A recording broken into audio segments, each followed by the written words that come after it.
sedikit aja kesalahan yang dilakukan oleh habaib, itu akan langsung mereka goreng, mereka garap untuk menyerang habis-habisan para habaib, saudara.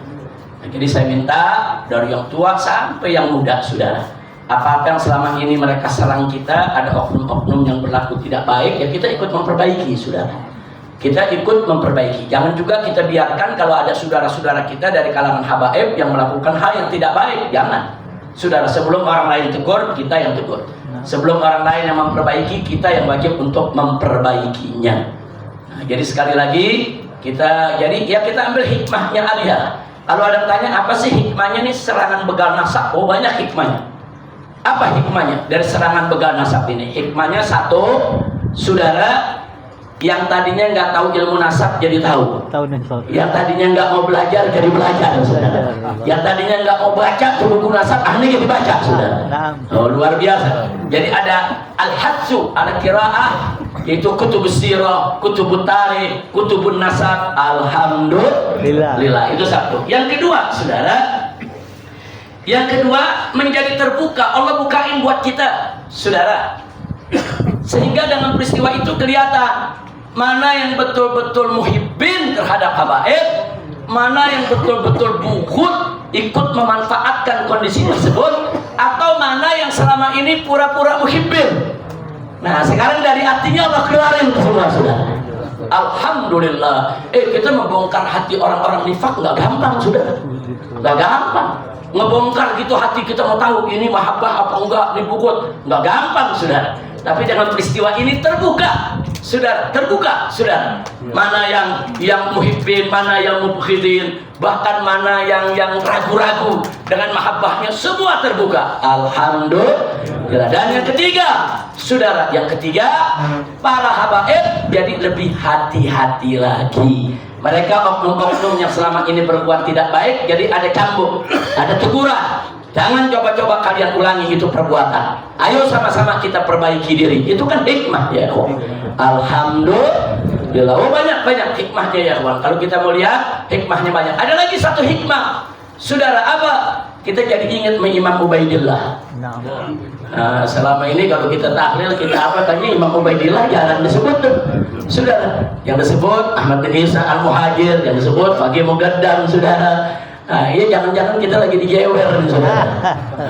Sama karomahnya Imam Ubaidillah. Kemana namanya Imam Ubaidillah nih, saudara? Jarang disebut, jarang dikirimin. Nah, kalau sekarang di mana-mana kita ngelihat, alhamdulillah, saudara, harus sebut itu nama, saudara, untuk isbat bahwa ar-rajul bukan fiktif, betul-betul rajul sabit, maujud, ada, saudara, insya Allah. Dan begitu juga yang ziarah ke Tarim juga jarang-jarang tuh yang ziarah ke Imam Ubaidillah. Kemana-mana dia ziarah, Imam Ubaidillah ditinggal. Nah, ini jadi teguran buat kita semua. Nah, jangan dilupakan Imam Ubaidillah, saudara. Dan jangan ragu-ragu juga kalau besok ada punya anak namain Abdullah atau Ubaidillah untuk anak keturunan kita. Saya kemarin ini selama setahun banyak orang nih, jamaah kita nih, saudara, murid-murid kita di pengajian minta nama. Habib kasih nama, kalau anak laki langsung kita kasih nama Ubaidillah. Jadi jangan kaget kalau besok yang nama Ubaidillah banyak, ya kawan. Alhamdulillah. Nah, itu termasuk bagian daripada bentuk perlawanan secara sosial ke masyarakat. Sebarin itu nama, itu bukan nama fiktif, nama orang mulia. Nah, itu yang kita mau sampaikan. Jadi sekali lagi, yuk jadikan fitnah tersebut dan fitnah begal nasab ini sebagai pelajaran buat kita. Mudah-mudahan ke depan tidak berulang. Tapi saya minta semua tetap pasang mata, buka telinga, saudara, karena gerakan politik ini belum selesai, saudara. Tangan-tangan mereka-mereka yang berkuasa 10 tahun masih ada di jajaran atas. Jadi setiap saat mereka bisa membongkar lagi, saudara, yang lebih gila lagi untuk memfitnah kalangan habaib. Nah, itu saja. Dan yang terakhir, saya mengingatkan semua, saudara, bahwa yang mulia di tengah masyarakat ini, saudara, bukan habaib saja. Para ulama juga mulia, saudara. Al-ulama warasatul anbiya. Ulama itu, saudara, itu pewaris para nabi. Itu kiai-kiai, ajangan-ajangan yang pada punya ilmu yang berakhlak mulia, saudara. Jangan main-main, warasatul anbiya. Dan gak main-main, Allah yang puji ulama dalam Al-Quranul Karim. Innama yakhsyallaha min ibadihil ulama. Sesungguhnya hamba yang takut takut kepada Allah adalah dari kalangan ulama. Nggak sampai situ. Di ayat lain Allah nyatakan yarfa'illahu alladzina amanu minkum walladzina utul ilma daraja. Allah tinggikan derajat ulama, saudara. Nah, jadi ulama ini, saudara, juga punya kedudukan mulia. Nah, karena itu saya minta kepada para habaib, wajib kita muliakan mereka yang dimuliakan Allah. Ahlul Bait dimuliakan Allah, kita muliakan. Ulama dimuliakan Allah, wajib kita muliakan.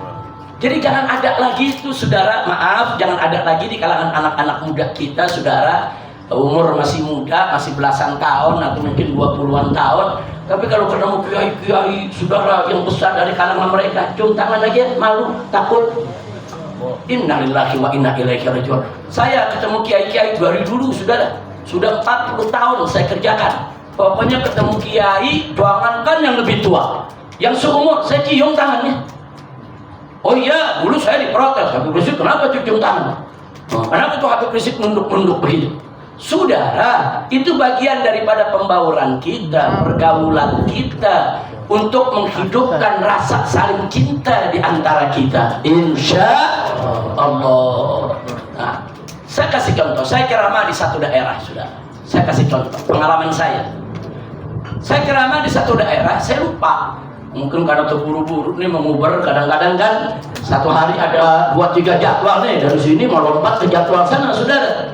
Nah, jadi begitu naik, assalamualaikum, langsung ceramah. Kita nggak sebut tuh nama-nama kiai yang di panggung. Di panggung kan ada kiai-kiai, saudara.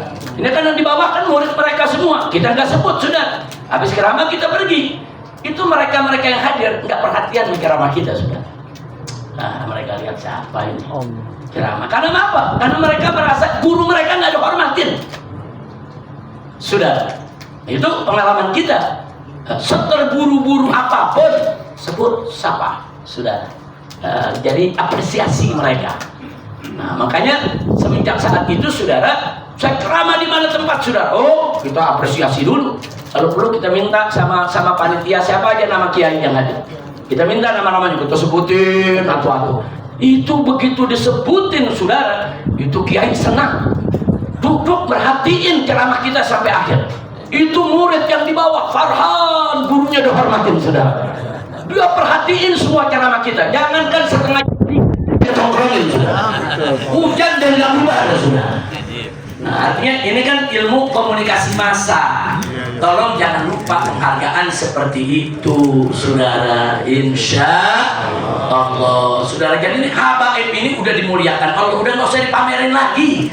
Udah muliain kita, asal kita mau bertakwa kepada Allah. Kalau kita mau bertakwa kepada Allah, Allah muliakan kita. Nggak perlu dipamerin, saudara. Tapi kita juga perlu, saudara, untuk memuliakan mereka-mereka yang dimuliakan Allah, saudara. Yang dimuliakan Allah bukan habaib saja, bukan ahlul bait saja, para aulia, para ulama, para sholihin, mereka semua dimuliakan Allah. Yuk kita muliakan mereka, insya Allah. Nah, itu saja yang bisa saya sampaikan. Maaf kalau yang akan saya sampaikan ini, saudara, mungkin terlalu sensitif ya. Nah, tapi karena ini mumpung yang 99,9% habaib, kapan lagi, saudara? Udah gitu di rumah jenderalnya.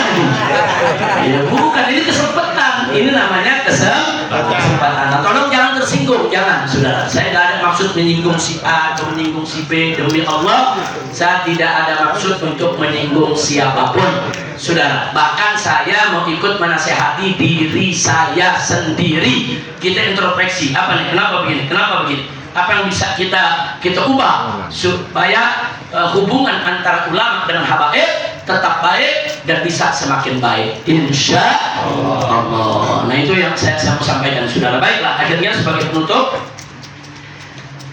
tentu kita tahu ada satu buku yang diterbitkan oleh saya punya menantu Habib Hanif dan kawan-kawan. Habib Hanif tidak sendiri, yaitu tentang keabsahan nasab